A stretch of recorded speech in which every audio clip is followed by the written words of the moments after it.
So here's a quick little video. Mazda CX7 CX9 rear hub replacement on an all-wheel drive. The manual calls to disassemble the rear suspension, taking off the links and taking the whole drag link off, or the top link off, and removing the brakes, removing the speed sensor, everything. So what I found was that I couldn't find a Torx bit. It's a T55 Torx bit to remove those bolts. So you had to disassemble that rear assembly to get, because the axle's in the way. So through a company here in Canada called Canadian Tire, I was able to buy this tool, which is a long T55.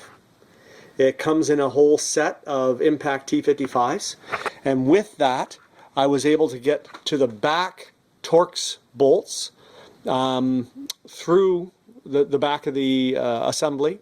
One thing you do have to do is you have to undo the axle nut right here, which you may have to do with the wheel on the ground, because this thing, for me anyway, was seized right on there. Don't forget that it's dimpled to stop it from turning. So undo that nut. That'll allow the axle to at least push out a little bit. You'll have to push the axle back as far as you can, and with this long Torx bit, you're able to get in the back onto each of the 4 Torx bolts, and with a little bit of muscle, remove all 4 Torx bolts. That makes it a lot easier. The whole hub assembly comes off. I should mention that you have to remove the brake caliper and the brake rotor as well. And the well, you don't have to remove the emergency brake shoe, but it's easier if you remove the emergency brake shoe.